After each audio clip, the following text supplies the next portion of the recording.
Good morning and welcome to a silhouette of the morning as the sun is beginning to come up, and of course it is the point in the year where clocks fall backwards. The word fall, which is associated with America of course, was actually originally an English expression, which is one of the things that we've exported from the United Kingdom off to somewhere else and forgot that we did so. So it's always been gathered by the Americans. It actually originally was English. On a morning where the clocks have gone back and it is now 7 o'clockish in the morning, where it would have been 8 o'clockish before, and the dark nights, the nights are fair drawing in, as we would say in Scotland, because now it is the start of a serious winter, and it's a start of a serious time. And I've come down here because it's just a beautiful place to come to, and with the sun particularly coming up. I'll be able to I've got the coos in the field over by there as well. So it's a very serious time, of course, and I didn't mention Brexit last week, but I'm going to mention it this week because I don't think I can avoid it. We're coming into the week where crashing out of the European Union for the United Kingdom is a possibility, or was a possibility, or whatever may happen. We've got a vote on a general election on Monday. We've got this deadline looming when we were supposed to leave the European Union on Thursday.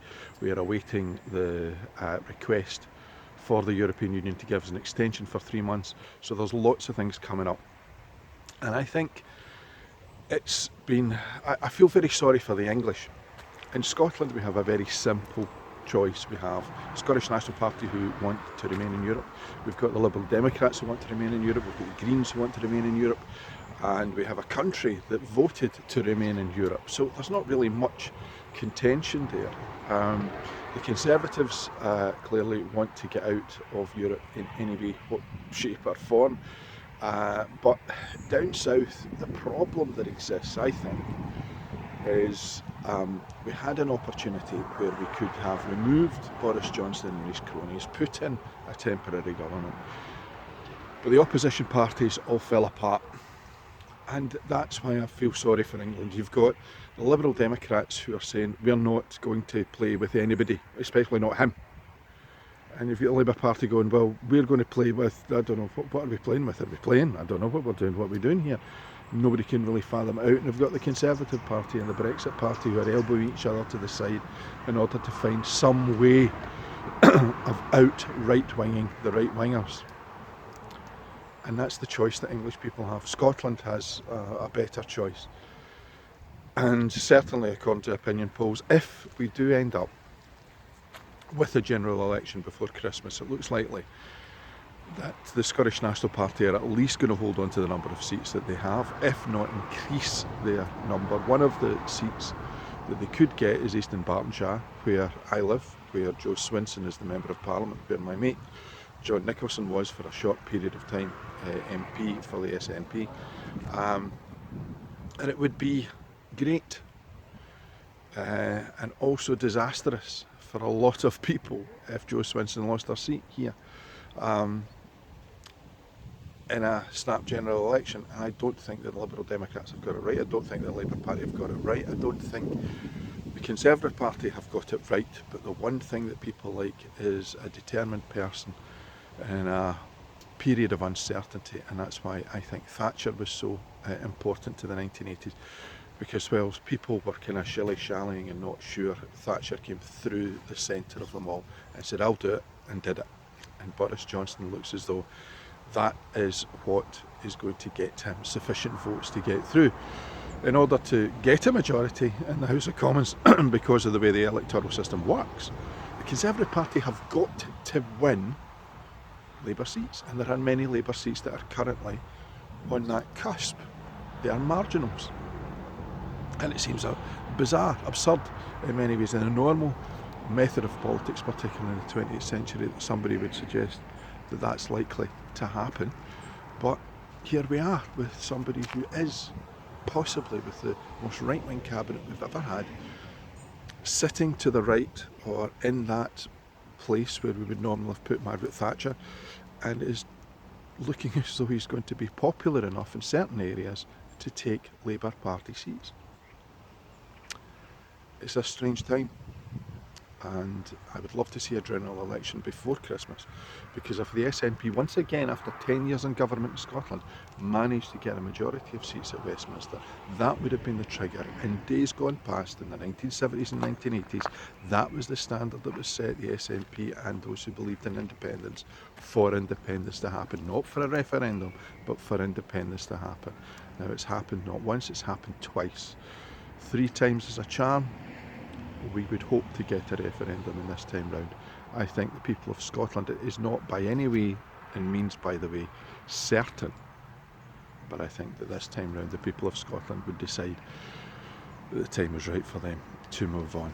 So, politics aside, taking up a large slice of the vlog this morning, let's talk sport, because yesterday, congratulations to England who got to the Rugby World Cup final. That's 3 World Cup finals in 2019 that English sport have got to, and I mean English sport because they won the Cricket World Cup, they lost to New Zealand in the netball final, and they have beaten New Zealand. Ironically, again, all those 3 were against New Zealand. They've got the semi-final, they won the semi-final against New Zealand to get into the Rugby World Cup. First time in 12 years since the last time they won it, and Wales play South Africa this morning. And as a proud Celt, we will be supporting our Welsh colleagues and hoping that the outgoing Welsh rugby coach can get that win at the Rugby World Cup that he has always wanted.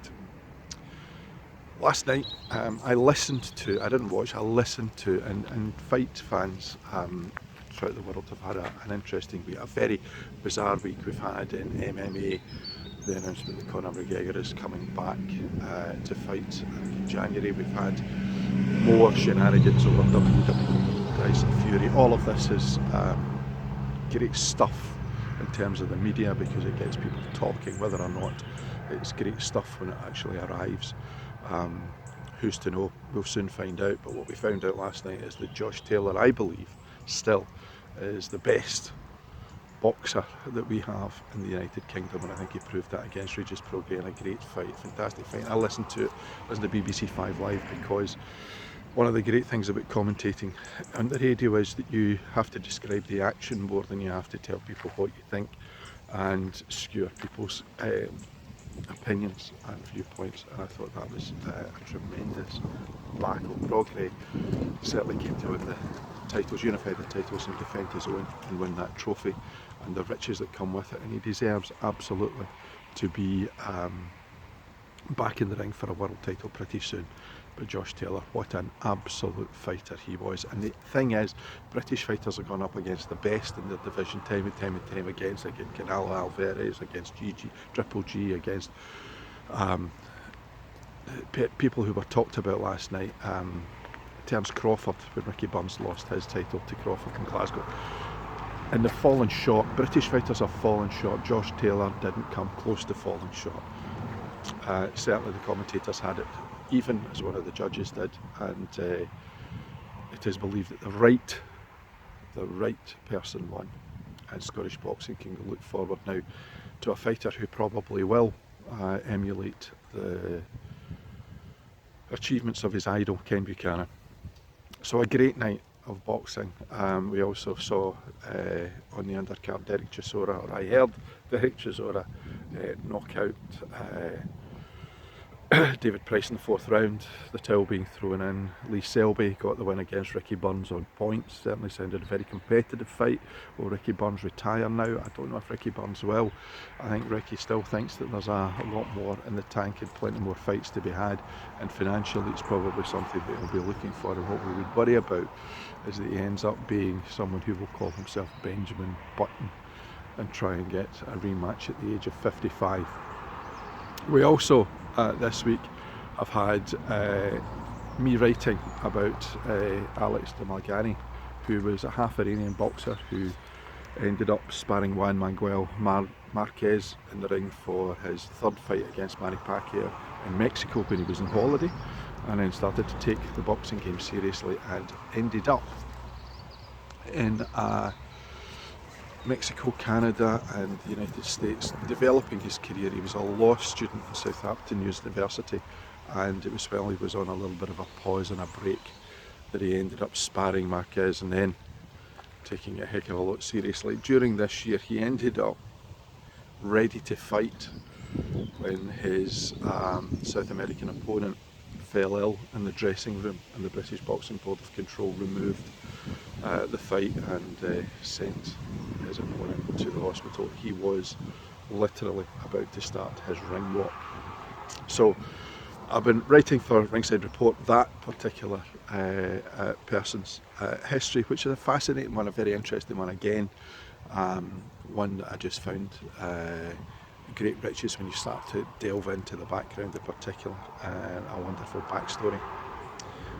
Also, this week we've been working hard on the Malawi application for the Scottish Football Supporters Association, where we hope to be sending a couple of people back to Malawi. I've not been doing too much this week, but I know that colleagues have been working hard on it. And it's also been a tough week this week in terms of the developing. We get to the end of our academic quarter at the end of October at work, and this is the first time I've had staff in order to put things into kind of a quarter, and we're looking forward to interviewing a few people this coming Friday to see who will join our team to make the 3 will become 4. But it is, particularly when working with children and young people, you're not, who are in care, you're not struggling to find achievements, but sometimes there are those who will see your achievements not necessarily as being the most sparkling academic and bright ways of measuring the progress that young people and children have made who have been in trauma. So we have been reflecting a lot this week, and we'll be reflecting again. But I've been talking away this week about what we want to get for our children and young people, and what over a period of time we need to achieve. And when I was reading yesterday, I came across a quote that used to sit up in my office wall, and what happened was that every single person who came in to see me, who was my line manager the first time, would look at it, look at me, and the reaction was very, very interesting. And it's by a very famous poet, T.S. Eliot, and also this week I was reading that the poetry in the United Kingdom is going through a great resurgence, a fantastic resurgence. And considering I've been to see 3 shows this week, 2 at the Tramway and 1 at the Paisley Arts Centre, 2 reviews are up, one's to go up. Scottish Dance Theatre on Friday night. I went to see Monster and Mary Shelley Thursday at the Paisley Arts Centre on Thursday night, and also was at Tramway for Dadders, which was a wonderful piece of theatre. I really liked it. A couple married, who one of whom has ADHD and the other one has dyspraxia, and they had a visit. It was bonkers. It was nuts, but it was great fun. Performance piece. It was very interactive, as indeed was the piece that I went to see on Friday night. It was Scottish Dance Theatre Review to come. But the quote from T.S. Eliot that was up on my wall that caused such consternation was, "Only those who will risk going too far can possibly find out how far one can go." So for me, until next time, bye for now.